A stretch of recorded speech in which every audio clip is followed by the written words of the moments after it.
歡迎嚟到黃先生戲院，各位觀眾坐好啦，開場。銀行而家好中意講一句說話，講到好似拍緊賀歲片咁，出年會好返㗎啦。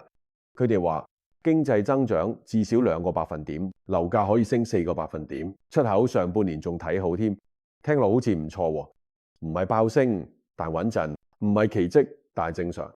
問題係如果真係咁穩陣，點解你身邊冇人覺得輕鬆咗？你望下自己。你望下你身邊嗰班人，有冇一個係聽完呢啲數字之後即刻講一句好啦，可以鬆翻口氣啦？冇，一個都冇，因為心入邊其實好清楚，呢啲說話唔係講俾你聽。銀行講經濟增長，講嘅唔係你份糧；銀行講樓價升，講嘅唔係你層樓；銀行講出口向好，更加唔係講你份工。銀行講緊嘅係一個平均數嘅世界，但你實際身處嘅係一個你一個人咩風險嘅世界。所以我今日唔係想同你講2026年會唔會好，我亦都唔打算同你唱衰，唔會話世界末日經濟玩完全部清倉。我只係想同你拆一樣嘢，拆呢套表面樂觀嘅底牌。因為歷史教識我一樣嘢，每一次銀行開始講穩陣，都唔係因為真係穩陣，而係因為佢哋最驚你問，如果唔穩陣邊個負責？所以你要記住，呢條片唔係教你信邊個，而係陪你一齊睇清楚呢盤棋究竟係點樣擺。去到呢一幕，你要諗住一幅畫面，唔係你間屋，唔係你公司，係一張好乾淨嘅台，台面鋪住白紙，上面得幾個大字：2026年嘅展望。呢啲嘢唔係寫俾你阿媽睇，唔係寫俾你個仔睇，係銀行研究部同經濟師寫出嚟，寫俾佢哋啲客、啲資金、啲市場參與者睇嘅。然後媒體聽到、抄到、整一整，先變成新聞擺到你面前。所以你而家聽到嘅唔係真相，係一套講俾市場聽，希望市場信嘅說法。你留心聽啊！佢哋每年都係用同一種語氣講，唔使驚，唔會太差，慢慢會好返。咁佢哋點樣睇2026？我用3句說話講俾你聽。呢3句咧就係佢哋嘅共識，亦都係佢哋嘅表面劇本。第一句，香港仍然會有增長。佢哋講得好保守，唔會講5個百分點，唔會講爆炸式反彈。佢哋講至少2個百分點，有啲仲話可以到3，聽落好合理係咪？你唔會即刻想笑，亦都唔會即刻想掟電話，因為2個至3個百分點係一個最易令人放低戒心嘅範圍。唔誇張，但係好聽；唔刺激，但係舒服。你一聽就覺得，可能真係慢慢回暖。第二句，出口上半年會好。呢句講法最精彩。佢哋會同你講，香港今年貿易表現都唔算俾關稅打沉，甚至因為香港冇去反擊某啲措施，反而轉口仲有得做。再加上內地會繼續經香港轉口去其他地方，尤其係東南亞嗰邊，勢頭應該未完。所以佢哋話上半年睇好，因為大家可能會提前出貨，趕住交單，趕住走一轉。你聽到呢度會覺得，原來香港仲有一條生路，係轉口，係中間人角色，講得好似香港好識走位，好識借勢，而且上半年好，聽落仲有種希望。係啊，上半年好啊，咪即係仲有盞燈。第3句，樓市止跌回升。呢句就最敏感，亦都最容易令人心跳，因為樓市一喐，香港人就好似俾人拍一拍條神經咁。佢哋會話樓價連跌幾年之後，今年已經企穩，甚至回升咗少少。咁到明年喺用家需求、非本地買家，再加上減息環境之下，樓價有條件繼續慢慢收復，升幾個百分點唔出奇。你留意佢哋用字，佢哋唔會同你講狂升，佢哋淨係講恢復信心、講回暖、講止跌回升。呢啲字眼好精準，因為佢哋唔係用嚟講清楚，係用嚟令你放心。一講回暖，你就會當冇事；一講信心恢復，你就會覺得安全。所以你而家聽到嘅，其實就係銀行研究部同靠股經濟食飯嗰班人想你接受嘅一套世界觀。佢哋嘅世界係點？佢哋嘅世界係由3樣嘢砌出嚟：增長、出口、樓市。呢3樣嘢一齊唔崩，佢哋就可以話經濟大致穩定。但係請你暫時唔好急住反駁。我哋而家唔拆、唔鬧、唔反面，我哋先跟住佢哋條路行一次。你當自己係坐喺佢哋會議室入邊，聽佢哋講點樣描述呢個城市。不過我提醒你一樣嘢，你聽住先，唔好急住出聲。呢啲預測全部都係建立喺一個前提，佢哋假設咗個世界大致上係唔變嘅。佢哋講增長係假設外邊唔會突然爆，佢哋講出口係假設條路仲通，佢哋講樓市係假設資金仲肯留低，而且最重要係呢啲數字係平均數嘅。平均數係咩意思啊？即係有啲人覺得幾好，有啲人覺得幾慘，然後加埋隨意就變咗一切正常。呢啲所謂平均數對佢哋嚟講係好有用嘅，因為一出事後果可以分散落去，有人好有人差，最後攤開嚟睇就可以話整體冇問題。正正因為後果係攤得開，佢哋先可以放心假設世界大致上唔會突然出事。但你唔得，因為你嘅後果係集中喺你一個人身上。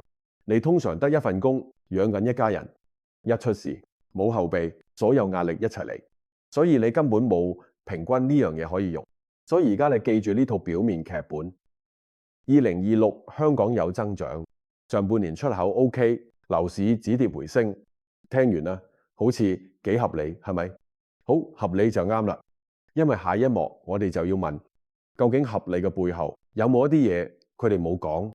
如果你聽到呢度呢，你可能會開始諗一樣嘢，就算銀行講嗰套唔完全可信，但係至少都係香港自己嘅問題啫。唔好意思啊，真正嘅風險由頭到尾都唔係香港。香港而家最大嘅恐懼唔係經濟增長得慢，唔係樓價升得少，甚至唔係出口跌，而係所有真正會打死人嘅嘢呢，都喺你控制範圍之外。我哋由第一樣講起，人工智能。你有冇發現今年港股點解會升？唔係因為零售好返，唔係因為餐飲旺返，更加唔係因為普通人突然有錢使，係因為科技股。而科技股點解升？因為人工智能。但你要聽清楚一樣嘢，問題從來唔係人工智能假唔假，人工智能唔係騙局，技術亦都唔係空談咯。真正嘅問題係價格已經跑得太前。你而家見到嘅唔係一個技術慢慢落地嘅世界，而係一個資金已經衝到終點線嘅世界。港股嘅科技股升，其實係食緊一樣嘢，美股嘅情緒。美股一亢奮，香港就跟住熱；美股一傷風，香港就即刻發燒。港股啲科技股其實係靠情緒推上去，情緒推得喐，價就行得快。但係一旦冇新故事、冇新刺激、冇新錢衝入嚟，個節奏就會慢落嚟。到嗰陣，你要留意一樣嘢，唔需要爆，唔需要冧，只要新錢入得慢，舊錢就會開始走，情緒一收，價自然就頂唔住。第二樣風險喺美國，你記住，2026年唔係一個普通年份，係中期選舉年。咩意思？即係話經濟唔再淨係經濟，市場唔再淨係市場，一切都可以變成政治操作。派錢、減息、放水，唔一定因為經濟真係差，而係因為選票真係急。你而家見到嘅市場唔係自然行出嚟嘅，係俾人用力托住嘅。托得住嗰陣，你會覺得好穩，但一放手，你連反應時間都冇。而最恐怖嘅係，你根本唔知道佢幾時會放。第三樣風險係地緣政治。我講句好現實嘅說話你聽，台海唔需要開戰，市場唔係等爆炸先死，市場最怕嘅永遠都係4個字：不確定性。再嚟一次軍演，再嚟一次對峙，再講一句口氣硬啲嘅說話，啲錢就會開始走。而錢一開始走係唔會同你打招呼嘅。所以你睇到未？人工智能、美國政治、地緣局勢全部都唔喺香港手上。你可以好努力，你可以好守法，你可以好保守，但係只要外邊一亂，香港一定震。呢度你記住一句就夠，唔係因為好聽，係因為真係殘酷。香港最怕嘅唔係衰，而係你完全控制唔到。如果你而家腦入邊仲有一個幻想，就係想揾一個最大嘅風險，我勸你放低呢個諗法，因為2026年啦，唔係得一個炸彈，係一排地雷。而問題從來都唔係你踩唔踩，而係你會先踩到邊一粒。所謂7大焦點，聽落好似年度回顧專題封面，但我想同你講，如果你用焦點呢個角度去睇，你已經輸咗一半嘅。因為呢7樣嘢唔係俾你關心，係俾你避。我幫你換個方法睇，唔逐條讀，唔照順序，而係分3類。第一類係一喐就即刻影響你身家嘅，呢類嘢有3樣全部都好熟口熟面，因為你今年日日都聽到人工智能、美股估值、港股走勢。你要明白一樣嘢，呢三樣其實係同一條繩上面嘅三個結。人工智能一熱，美股估值就咁飛啦。美股估值一飛，港股科技股就跟住癲。呢個循環今年你已經見過一次。但係市場最殘酷嘅地方唔係升，而係佢會逼你相信升係正常。當大家都覺得合理，風險就開始冇人理。等你察覺有風險，價錢已經跌落嚟，你想走都走唔切。第二類風險冇咁即時，但係更加陰濕。呢類嘢係慢慢改變你生活嘅。無人駕駛同埋內需。你唔好以為無人駕駛只係科技新聞，只係外國嘢。歷史從來都係咁玩人。第一步佢話試行，第二步佢話效率高，第三步你先發現原來你嗰份工冇人再需要。而內需呢？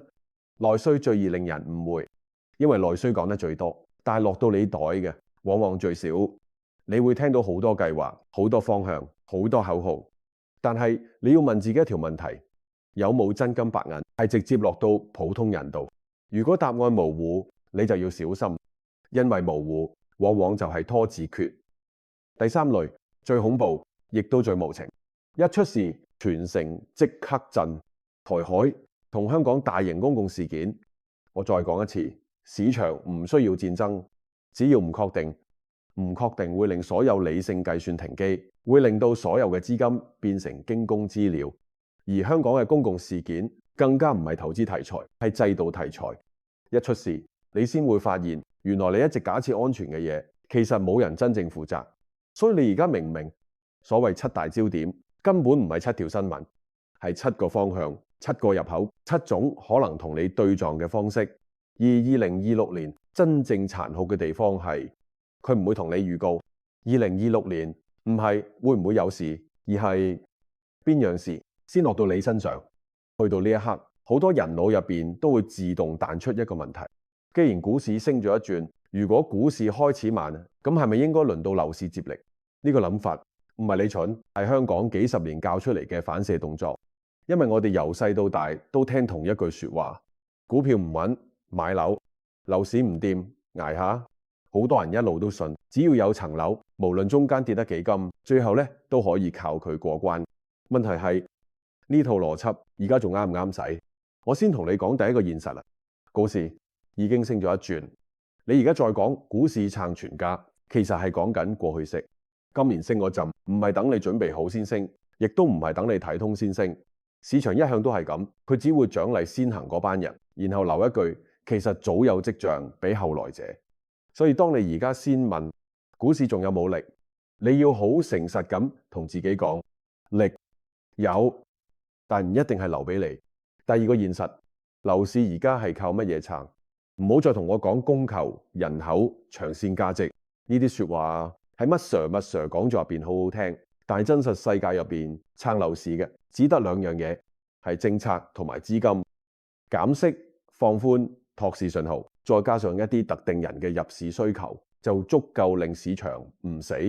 留意我用嘅字，唔係好，係唔死。樓市而家最成功嘅地方，唔係令你好賺，而係令你唔敢買。只要價格唔跌穿，只要成交未完全蒸發，市場就可以繼續講信心修復。但你要搞清楚一樣嘢，撐得住唔代表你受惠。呢個就係第三個現實，亦都係最殘酷嗰個。樓市升唔代表你有錢，因為升嗰啲未必係你住緊嗰層，買得到嗰啲未必係你負擔得起嗰啲。而真係可以靠樓價上升攞到着數嗰班人，本身已經唔窮唔辛苦，唔需要人可憐。但係樓市一跌，情況就完全唔同。跌唔會揀人，跌唔會理你係用家定投資者。跌嘅時候，供款、負資產、心理壓力係一齊嚟。所以你要記住一樣嘢，亦都係香港樓市最陰暗嘅真相。樓市升係一種感覺，樓市跌係一種後果。升嘅時候，你可能只係新聞入邊嘅一個數字；跌嘅時候，你會即刻變成主角。所以當你聽到有人同你講唔緊要啦，樓市會接力撐翻起個經濟，你唔好即刻反駁，你只需要問自己一條問題：如果真係接力，接嘅係邊個呢？撐嘅又係邊個？因為到最後你會發現一個好唔公平嘅現實，股市撐全家嗰陣你未必落場，樓市一失手你就一定要埋單。咁所以我想用一句說話幫你記住呢一幕：樓市升唔代表你有錢，但係樓市跌真係可以即刻拖死人。去到呢一刻，如果你仲以為我淨係同你講錢，咁你就聽漏咗最重要嗰一層。因為2026年唔只係一個經濟年，佢仲係一個要你面對制度嘅年份。有啲風險你可以選擇唔買，有啲風險你可以選擇唔投，但係有一類風險你連避開嘅權利都冇。宏福苑就係嗰一類。我唔打算同你重講細節，唔會再講幾多級火、幾多層樓、幾多傷亡，因為嗰啲你早就聽過，而且聽完之後你心入邊呢只會更加唔舒服。我淨係想同你講3樣嘢。第一，呢份報告一定會出，唔係可能，唔係視乎情況，係一定。因為有啲事件已經去到一個程度，唔出報告係冇人可以交代。第二，問題唔係火，火只係最後一下，係結果，唔係原因。真正令人心寒嘅係你開始問一條問題，而呢條問題一出現就收唔返。如果唔係意外，咁係乜？